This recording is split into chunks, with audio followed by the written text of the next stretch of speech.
By the 12.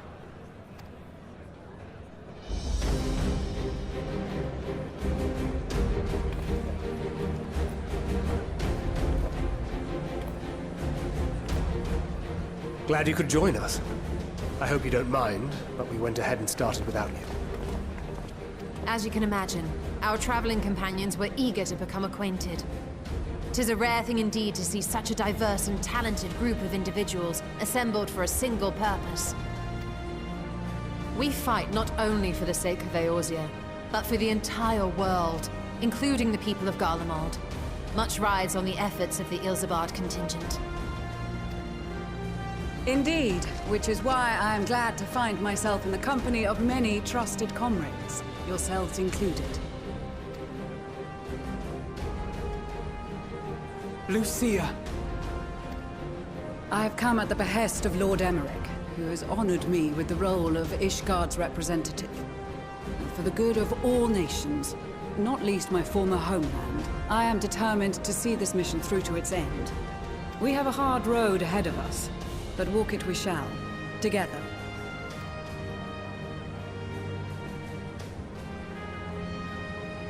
We too welcome this opportunity to work together once more. I have faith that, if there is a way to resolve this conflict, we will find it. Allow me to introduce you to the rest of our company. Everyone! If I may have your attention.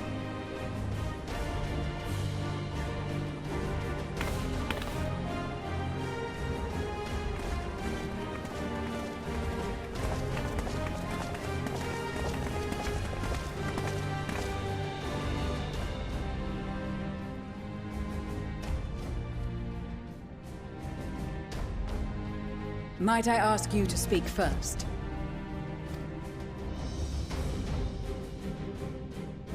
If I must, I am Arsane, spokesman for the Gridanian delegation. Here on behalf of my esteemed sister, the Elder Seedseer, we shall provide support and protection to those in need during our time in Garlemald. To that end, I am joined by healers selected by the Conjurers Guild, with the Order of the Twin Adder's Finest serving as our escort.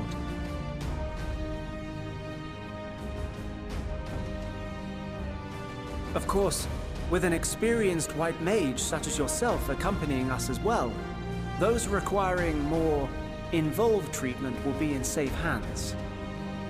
Raya O sends her regards, by the way. Suppose I'd better say my piece. Wait, I know you. The name's Sicard, in case you've forgotten. Truth be told, I'd rather you had forgotten. Any road, the Admiral asked Captain Hilfear to send his best, and for whatever reason, he picked me.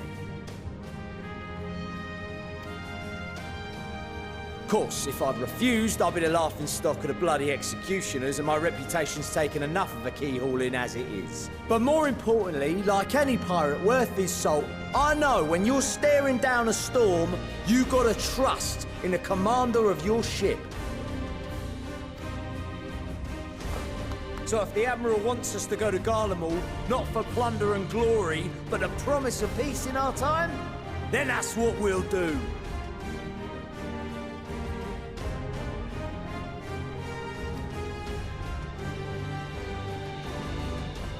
Since we all know how much the Empire loves its steel, we thought we'd bring along a few smiths to make the most of it. Give them a pile of scrap and they'll cobble together anything you fancy.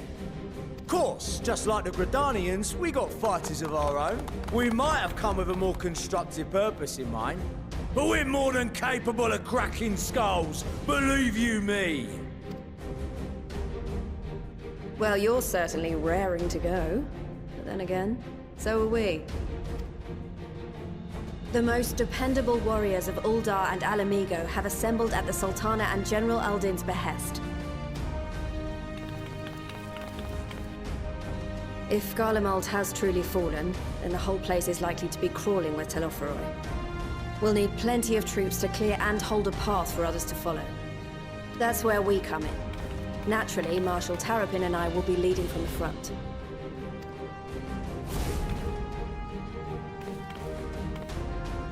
It's been some time since I last saw you in your element on the battlefield. From what I've heard, you've become pretty fearsome yourself. Master Matoya? The Avatar of Destruction?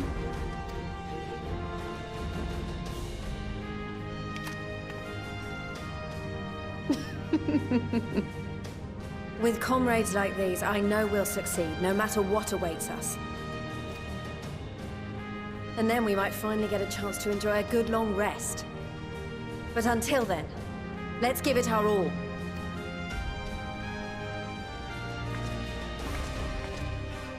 As for Ishgard, we Temple Knights have come in force to uphold our nation's commitment to the peace and welfare of our allies. The bitter cold of Garlemald is a formidable enemy in of itself. Our experience fighting in ice and snow will prove invaluable in the days ahead. Accordingly, I have been designated commander of the Ilzabard contingent. I will do all in my power to provide you with the leadership and guidance you require. The four high houses, House Hylinart foremost among them, have arranged for a host of machinists to join us on our mission. Their knowledge of Imperial Magitech is sure to be a great boon. They will address any problems of a technical nature, together with the smiths of Limpsa Lomitsa. There is another awaiting introduction. Lord Emanolain! Ah, yes. Emanolain de Forton, at your service. Though, lest there be any misunderstanding, I should stress that I've not become a fearsome warrior while you were away. Rather, far from it, actually. My brother, in his infinite wisdom, decided this would be an excellent chance to make something of myself. Oh, and fight for world peace and all that. But, should the opportunity arise for a spot of ballroom dancing, I will be your twinkle-toed gentleman of light.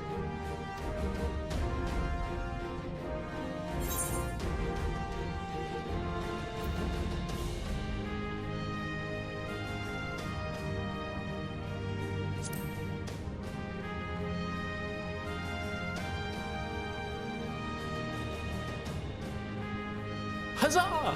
I cannot wait to regale Honoroa with my tales of derring-do. I believe that concludes introductions for the Grand Company of Eorzea.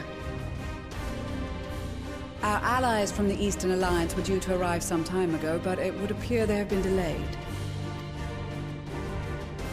Would that be the shinobi of Doma? Actually, they've been tasked with relaying messages back and forth between the various Eastern nations. According to Lord Hien, however, an equally capable company of warriors has been sent in their stead. Out of my way, you preening fool!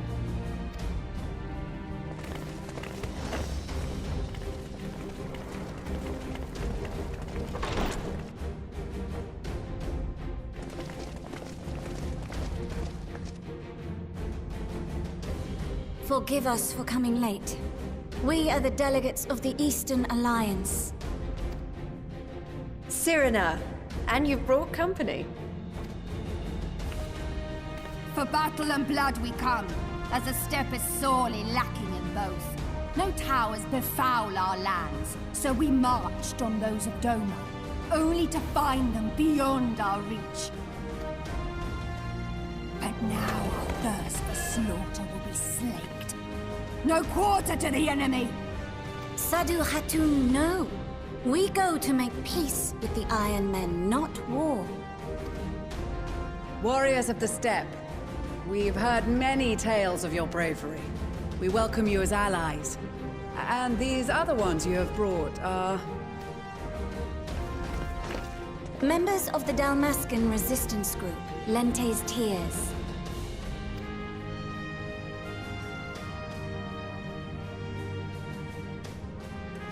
And the Bosnian resistance. Between them, they have a wealth of experience in espionage, and are particularly adept at infiltrating Imperial facilities. Which is fortuitous, since Garlemald's domain is so vast that I could never hope to handle reconnaissance duties all by myself.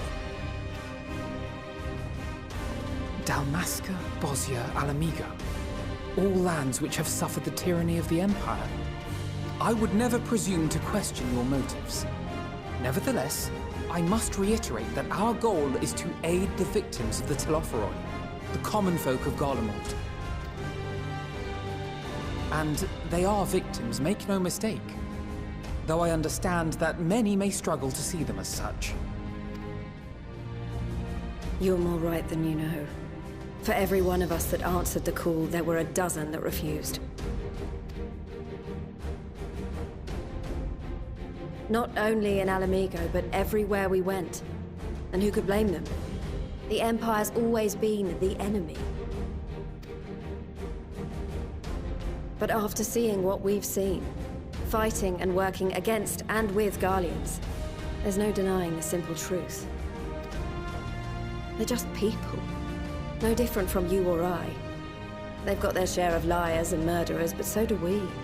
So do we all. Fordola, who once swore herself to Garlemald, has proven herself a trusted ally time and time again. Every Eorzean here knows Cid Garland, the Imperial defector who shared with us countless technological wonders. Gaius bloody Balesar himself is working to help rebuild Werlid, a nation he once conquered.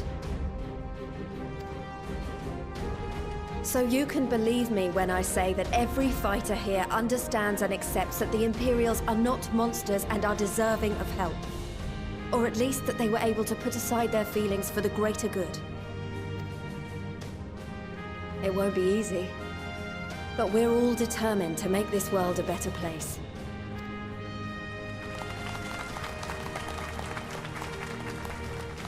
What lingering concerns I may have had were clearly unwarranted.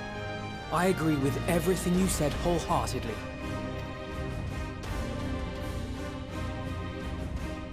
Then we are in accord. Now, let us review our strategy. To reach the Garlean capital in northern Ilsabard, we must cross the central mountain range. Fortunately, Garlemald Ironworks can provide aerial transport, sparing us this most treacherous part of our journey. However, attempting to fly any closer to Garlemald would attract the attention of the Telophoroi. As they appear to have seized control of the majority of the Imperial military, we must assume that includes its fleet. In addition, Garlemald possesses devices that can interfere with airship navigational systems, further discouraging an airborne approach. Given the circumstances, the closest we dare deploy our contingent is an area between the range and the capital, the Magna Glaciers. From there, we must travel the rest of the way on foot. We will also need to bring the airships with us to ensure we can withdraw with haste. Although much of the terrain will be blanketed in snow, we should be able to make use of local roads and shipping facilities. The vast ice field will afford us an unobstructed view of the surrounding area. On the other hand, it will also allow others to easily spot us, so it is imperative that we only make camp in positions where we can easily defend ourselves. And the airships, which must be kept safe at all costs. We cannot account for every possibility, so we must be prepared to think on our feet. We will be tested. Sorely tested, I expect. But for our homes and for our people, and a people not our own but in need, we will succeed. Spare no effort in your preparations. Once we depart, there is no turning back.